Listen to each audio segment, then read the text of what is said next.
건강을 플러스하고 질병은 마이너스하는 시간, 데일리 건강 시작하겠습니다. 세상이 빙글빙글 춤을 추고 또 당장이라도 구토가 나올 것처럼 속이 메스꺼린다면 혹시 큰 병이 아닌가 걱정스러울 수밖에 없을 텐데요. 특히나 요즘처럼 쌀쌀한 날씨에 이런 증상이 나타나면 뇌혈관 쪽에 문제가 생긴 건 아닌지 덜컥 겁이 나는 게 사실입니다. 하지만 어지럼증의 대부분은 귀의 이상에서 생기고 또 그중 약 50%는 이석증이 원인이라고 하는데요. 오늘 데일리 건강에서는 이 이석증에 대해서 자세하게 알아보도록 하겠습니다. 이비인후과 전문의 임현우 원장님 모셨습니다. 원장님 어서 오세요. 네, 안녕하세요. 이비인후과 전문의 임현우입니다. 네, 반갑습니다. 자, 귀는 소리를 듣게 해주는 기관이기 때문에 우리 몸에서 굉장히 중요한 역할을 수행하는 신체 기관 중에 하나라고 볼 수 있는데요. 자, 먼저 궁금한 건 귀는 이렇게 청각 기관으로 알려져 있는데 귀와 어지럼증이 어떻게 관련이 있는 건지 이 부분부터 좀 설명을 해주시죠. 네, 귀에는 소리를 듣게 해주는 청각 기능 외에도 우리 몸의 균형을 잡아주는 평형 기능 중 하나인 전정 기능이 있습니다. 전정 기능을 아주 간단히 설명하자면 우리가 움직였을 때 시야가 흔들리지 않게 해주고 어지럽지 않게 해주는 것이라고 할 수 있습니다. 그리고 이런 전정 기관에 문제가 발생하면 어지럼이 발생할 수 있습니다. 네, 그럼 얘기가 나온 김에 귀의 기능과 구조에 대해서 좀 알아보도록 하겠습니다. 귀는 소리를 듣는 청각기관이자 어떤 균형을 잡아주는 평형기관인데요. 눈으로 보이는 건 사실 귀의 생김새뿐이거든요. 귀의 안쪽, 내부 구조 이런 것들 어떨까요, 선생님? 네, 우선 소리의 경우는 귓바퀴에서 모아진 후 귓구멍 안에 웨이도로 들어가서 고막을 진동시키게 됩니다. 고막에 전달된 소리 에너지는 다시 이소골이라는 뼈를 타고 달팽이관까지 전해집니다. 소리 에너지는 달팽이관에서 전기신호로 전환되고 정신경을 통해 뇌로 보내지게 됩니다.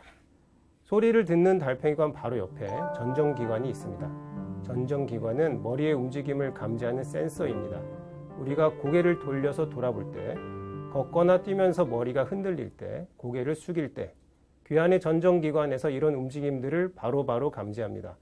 이렇게 감지된 머리의 움직임에 맞춰 눈을 움직여서 시야가 흔들리지 않게 하고 팔다리 근육을 긴장시켜서 넘어지지 않게 합니다. 그렇군요. 자, 귀에는 청각기관인 달팽이관도 있지만 우리 몸의 균형을 잡아주는 역할을 하는 전정기관도 있다는 점 꼭 기억해 주시면 좋겠고요. 자, 그럼 오늘의 주제 이석증 어떤 병인지 알아볼까요, 선생님? 네, 전정기관 중에 머리의 회전을 감지하는 고리처럼 생긴 반고리관이라는 기관이 있는데 생활을 하다 보면 이 반고리관 안에 이석이라는 물질이 들어갈 수 있습니다. 머리가 움직일 때 반고리관 안에서 이석이 움직이게 되고 이때 발생되는 비정상적인 자극에 의해서 눈에 과도한 흔들림이 생기고 심한 어지럼증을 느끼게 되는데 이를 이석증이라고 합니다. 자, 그런데 이 이석증이 의학적으로 쓰이는 실제 병명인가요? 정식 명칭은 양성 돌발성 체위성 현운입니다. 양성의 의미는 심각한 합병증으로 연결되지 않는다는 뜻입니다. 돌발성은 갑자기 반복적으로 생긴다는 의미입니다. 네. 체위성은 몸의 자세 변경 시 어지럼이 유발된다는 의미이고 현후는 회전성 어지럼증을 뜻합니다. 병의 특징이 이름에 다 포함되어 있는 나름대로 의미가 있는 명칭이지만 네. 일상적으로 통용되기에는 너무나도 길고 어려운 단어가 많습니다. 그렇기 때문에 이석에 의해 발생되는 어지럼증이라는 의미의 이석증이라는 용어가 널리 사용되고 있습니다. 네, 그럼 오늘은 편의상 이석증이라는 용어를 좀 사용하도록 하겠습니다. 자, 근데 이석증에서 말하는 이 이석이라는 게 돌인 건가요? 누구에게나 있나요, 선생님? 이석은 전정기관의 특정 부위에 정상적으로 존재하는 미세한 칼슘 알갱이들이고 당연히 누구에게나 있습니다. 네, 근데 누구에게나 이석이 있는 이유도 궁금한데요. 이석이 어떤 특별한 기능을 하는 건가요, 선생님? 네, 엘리베이터를 타고 올라갈 때 눈을 감고 있어도 우리는 몸이 위로 올라가고 있다는 것을 알 수 있습니다. 전정기관 안에는 이런 중력과 연관된 몸의 움직임을 감지하는 이석기관이 있는데 이석은 이곳에 정상적으로 존재하면서 중력의 변동을 느끼게 해주는 역할을 합니다. 네, 그러니까 중요한 역할을 하는 건데요. 근데 정상적으로 존재하는 이석이 왜 병을 만드는 걸까요? 이석이 원래 위치에 잘 붙어 있으면 아무 문제가 없습니다. 이석기관에서 떨어져 나와서 방골이관 안으로 이동을 한 후에 과도한 자극을 일으키는 것이 문제입니다. 근데 주변에도 사실 이석증으로 고생하셨다는 분들 얘기 많이 듣게 되는데요. 우리나라에 어느 정도나 이석증 환자가 있는지 어떤 통계가 좀 나와 있을까요? 국내 이석증 환자는 꾸준히 늘고 있습니다. 건강보험 심사평가원에 따르면 이석증 환자는 2016년 33만여 명에서 2020년 41만여 명으로 최근 5년 새 22%나 증가했습니다. 성별로는 남성보다 여성에서 발병률이 높은 것으로 알려져 있는데요. 이석증 환자의 70%는 여성이고 이 중에서도 절반가량이 50대, 60대 여성입니다. 꾸준히 환자가 증가하고 있는 이석증, 지금부터 그 발병 원인에 대해서 키워드와 함께 좀 자세하게 이야기 나눠보겠습니다. 첫 번째 키워드 확인해 볼게요. 비타민 D. 비타민 D는 이석증과 어떤 연관이 있을까요? 이석의 주성분은 칼슘입니다. 칼슘의 대사가 원활하지 않은 경우 정상적인 이석의 생성과 대사에 영향을 줘서 이석이 원래 위치에서 탈락이 되는데 영향을 준다고 보고 있습니다. 칼슘 대사를 조절하는 것이 바로 비타민 D입니다. 비타민 D가 부족하면 칼슘 대사가 원활하지 않아 골밀도가 감소하는 골다공증도 발생할 수가 있고 이석증의 발생에도 영향을 줄 수 있습니다. 그럼 비타민 D의 정상 수치는 어느 정도일까요? 정상 혈중 농도의 범위는 30에서 100인데 국민건강영양조사에 따르면 우리나라 평균 비타민 D 수치는 16.1로 국민의 80% 이상이 비타민 D 부족을 보이고 있습니다. 비타민 D는 음식으로 섭취할 수도 있고 적절하게 햇볕을 쬐면 저절로 체내에서 만들어집니다. 대개 여름철에는 하루 30분 정도, 겨울철에는 2-3시간 정도 햇볕을 쬐면 충분하다고는 하지만 현대인들의 경우 자연광의 충분한 체표 면적이 충분한 시간만큼 노출되기 어려운 것이 문제입니다. 네. 그리고 칼슘 대사가 원활하지 않아서 골밀도가 감소할 때 이석증 생길 수 있다고 하셨는데, 자, 그렇다면 골다공증과 이석증의 발생에 어떤 연관이 좀 있을까요? 최근 연구에서 이석증 환자들 중 골다공증 환자 빈도가 높다는 것이 결과들이 나오고 있습니다. 2009년 서울대 연구에 따르면 이석증으로 진단받은 환자군의 골다공증 비율이 3배나 높았고 골다공증 전 단계인 골감소증도 이석증 환자군에서 2배나 많았다고 합니다. 네, 그러니까 앞서 이석증은 5, 60대 중년 여성에게 많이 발병한다고 하셨는데 이 또한 그럼 연관이 좀 있을까요? 폐경기 이후에 호르몬 변화와 골밀도 감소가 이석증 발병과 연관이 있는 것으로 추정하고 있습니다. 그래서 이석증이 자꾸 반복되는 경우에는 비타민 D 수치와 골밀도 검사를 고려해야 하고 결핍 시에는 비타민 D, 칼슘, 여성 호르몬 등의 약물 치료가 필요할 수도 있습니다. 네. 자, 그리고 이 외에 또 이석이 이렇게 옆으로 빠지는 이유, 그러니까 이석증이 발병하는 이유를 좀 알려주시죠. 사실 대부분의 경우에는 이석증의 발생과 관련된 특별한 원인을 찾을 수가 없습니다. 원인이 있는 경우는 머리에 가해지는 충격 이후에 발생하는 경우가 가장 흔합니다.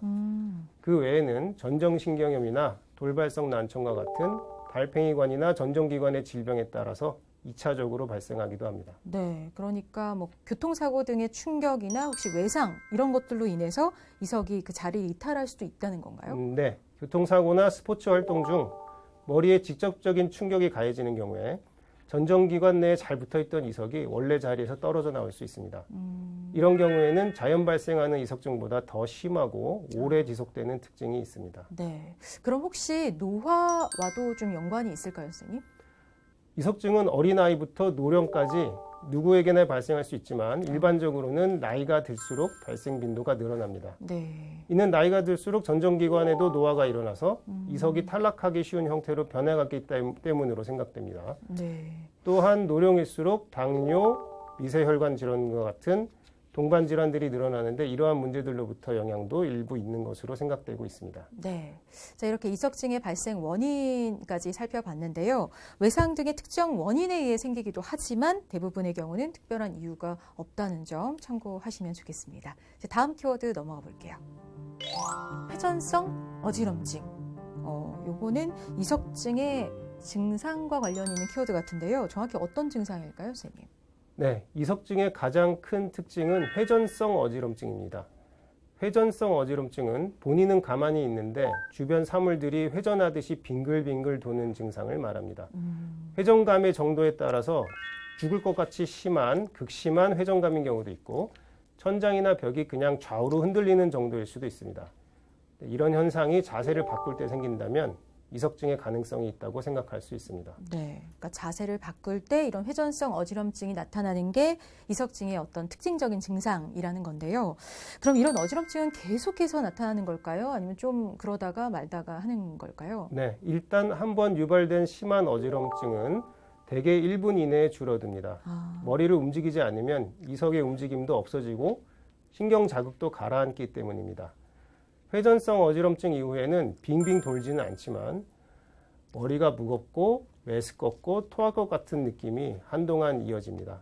이때 다시 자세를 바꾸면서 머리가 회전하게 되면 이석이 다시 움직이면서 똑같은 회전성 어지럼증이 반복되게 됩니다. 네. 그러면 이런 회전성 어지럼증 증상이 나아지지 않고 계속해서 지속이 된다면 이석증이 아니라 다른 질환을 좀 의심해 봐야 하는 걸까요? 네, 이석증의 특징은 회전성 어지럼증이 계속 지속되는 것이 아니고 자세 변동에 의해서 유발되고 반복된다는 것입니다. 만약 회전성 어지럼증이 멈추지 않고 계속해서 지속된다면 전정 기능 자체의 이상을 동반하는 다른 질환인 가능성이 있습니다. 전정 기능 자체에 장애가 생기는 전정신경염이나 메니에르병에서는 회전성 어지럼이 최소 수십 분에서 수일까지 지속됩니다. 또 간혹 뇌경색과 같은 급성 중추성 뇌질환에서도 지속적인 회전성 어지럼증이 나타나기도 합니다. 자, 그럼 이제 회전성 어지럼증은 이석증이 아닌 다른 질환의 증상일 수도 있기 때문에 무엇보다 정확한 진단이 중요할 것 같은데 어떨까요? 네, 회전성 어지럼의 원인이 이석증이 아닌 경우라면 전정 기능이나 중추 기능 장애가 동반될 수 있습니다. 후유증 최소화를 위해서 정확한 진단을 바탕으로 각 질환에 맞춘 적절한 치료가 반드시 필요합니다. 이석증의 경우는 전정 기능 자체는 정상인데 방골이관에 들어간 이석에 의해서 과도한 자극이 일어나는 것이기 때문에 적절히 치료를 받으면 특별한 후유증을 남기지 않고 조기에 잘 해결되는 특징이 있습니다. 네. 자, 그렇다면 이석증과 그 유사 질환들 어떻게 구분할 수 있는지를 좀 알아보도록 하겠습니다. 방금 말씀해 주셨던 전정신경염이나 메니에르병, 이석증과 증상 면에서는 어떻게 좀 구분이 될까요? 네, 전정신경염은 한쪽 전정 기능 자체가 갑자기 마비되는 것입니다. 양쪽 전정 기능의 대칭이 무너지기 때문에 한 방향으로 멈추지 않고 계속 도는 심한 회전성 어지럼이 나타납니다. 전정신경염의 어지럼은 이석증처럼 자세 변동에 의해서 유발되는 것이 아니라 가만히 있어도 계속 지속됩니다. 어지럼도 매우 심하기 때문에 구역감과 구토를 흔히 동반합니다. 자, 메니에르병은 청각 기능과 전정 기능 모두 문제가 생기는 병입니다. 이 병의 특징은 왔다 갔다 하는 변동성입니다. 청각 기능이 오락가락해서 귀가 멍했다 나아졌다를 반복하고 평형 기능도 반복적으로 문제가 생겨서 어지러웠다 괜찮아졌다를 반복합니다. 이석증과 같이 어지럼이 반복되기는 하지만 자세 변동과 같은 특정한 유발 요인이 없고 먹먹함이나 이명과 같은 청각 증상을 동반하는 점에서 이석증과 구분될 수 있습니다. 네. 자, 이런 말씀해 주신 특징들로 잘 구분해 볼 수 있을 것 같고요. 자, 근데 이제 어지럽고 막 그래서 이석증이 의심돼 병원을 찾았을 때 어떤 검사를 받아 좀 진단할 수 있을까요? 네, 비디오 안진 검사를 시행합니다. 이석증이 생기면 방골이관에 비정상적인 자극이 생기면서 특징적인 눈의 움직임이 발생합니다. 비디오 안진 검사를 통해서 어지럼이 유발될 때의 안구의 움직임을 특수 카메라로 세밀하게 추적할 수 있습니다.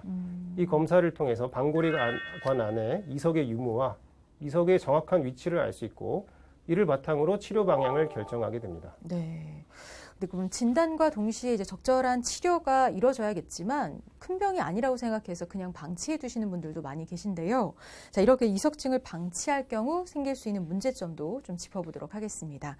이석증으로 인해 귀에 어떤 기능적인 문제가 생길 수도 있을까요? 네, 이석증은 어지럼이 심한 것에 비해서 비교적 치료가 잘 되고 후유증은 거의 없는 질환입니다. 방치돼서 오래 지속되었을 때 귀의 기능 자체에는 이상이 생기지는 않지만 이석증이 없어진 이후에도 어지러운 느낌이 오래 지속되게 됩니다. 몸을 움직일 때마다 계속 어지러고 불안해서 정상적인 신체 활동을 못하거나 밤에 누워도 계속 불안하고 잠이 오지 않는 문제를 일으키기도 합니다. 네. 자, 그럼 이제 앞서 그런 말씀해 주신 검사들을 받으면 당일에 진단을 바로 받을 수가 있는 건가요? 네, 당일에 진단도 가능하고 많은 경우 바로 치료도 가능합니다. 네, 근데 혹시 이석증이 그런 전문적인 치료 없이 자연스럽게 좋아질 수도 있는지 좀 궁금합니다. 네, 저절로 좋아질 수도 있습니다. 원래는 방골이관 밖에 존재하는 이석이 방골이관 안으로 이동한 것이 문제이기 때문에 일상생활 중에 일어나는 몸의 움직임 속에서 이석이 다시 원래 위치로 돌아갈 수도 있습니다. 또 작은 이석의 경우에는 저절로 녹거나 흩어져서 증상이 사라지기도 합니다. 다만 문제는 이러한 자연적인 해결이 일어날지, 해결이 된다면 언제가 될지 그런 것들을 알 수가 없고 이석증이 아닌 다른 더 심각한 문제일 가능성을 배제할 수 없다는 점입니다. 또한 이석증의 기간이 길어진다면 아까 말씀드린 이석증 후의 자세 불안증과 같은 문제가 동반되기도 합니다. 따라서 적절한 진단과 조기 치료가 아무래도 필수적이라고 할 수 있겠습니다. 네. 자, 이석증은 시간이 지나면서 뭐 자연스럽게 좋아질 수도 있지만 증상이 있는 경우라면 그에 맞는 적절한 치료가 필요하다는 거 기억해 주시기 바랍니다. 자, 다음 키워드 넘어가 볼게요. 이석 치환술. 이석증이 이제 확진되어서 받게 되는 어떤 치료법일까요, 선생님? 네. 방골이관 안에 있는 이석을 원래 위치로 되돌려주는 것을 이석 치환술이라고 합니다. 귀에는 한쪽에 3개씩 총 6개의 방골이관이 있습니다. 검사를 통해서 어떤 방골이관에 이석이 들어있는지를 확인하고 이석증이 확인되면 이석이 방골이관으로 들어간 길을 따라서 다시 빠져나올 수 있도록 합니다. 머리를 돌리고 자세를 바꾸다 보면 이석이 중력을 따라 방골이관 밖으로 이동해서 원래 위치인 이석기관으로 돌아가게 됩니다. 그러니까 생각보다는 좀 쉽게 치료가 가능해 보이는데요. 근데 뭐 마취가 필요하다거나 아니면 뭐 통증이 막 많이 있거나 뭐 이런 건 아닐까요, 선생님? 네, 마취는 필요하지 않고 오히려 환자의 협조가 필요합니다. 이석의 위치에 따라 순서에 맞게 자세를 변동시키면서 치료를 합니다. 이석이 이동할 때 자극에 의해서 어지러움이 일시적으로 유발이 되긴 하지만 통증과 같은 다른 불편은 없습니다. 네. 자, 그리고 재발 가능성도 좀 살펴보겠습니다. 이석 치환술을 통해서 제자리로 잘 돌아갔던 이석이 다시 자리를 이탈하고 뭐 그럴 수도 있을까요? 이석 치환술이 잘 진행돼서 이석이 제자리로 옮겨지면 대부분의 경우는 잘 자리를 잡고 다시 문제를 일으키지 않습니다. 네. 간혹 이석이 원래 위치에 자리를 잡지 못하고 당일 또는 수일 이내에 다시 방골이관으로 들어가는 경우도 있습니다. 따라서 방골이관에 이석이 남아있지 않은지 대개 치료 후 며칠 후에 다시 한번 확인합니다. 이석증은 흔한 병이고 다시 겪게 되는 경우도 많아 재발이 많다고 알려져 있습니다. 여러 연구들을 종합하면 대개 1년 이내의 재발 가능성을 20에서 30% 정도로 보고 있습니다. 네. 그럼 이제 재발했을 경우 이런 뭐 반복적으로 이석 치환술을 받아도 괜찮은 건가요, 선생님? 네.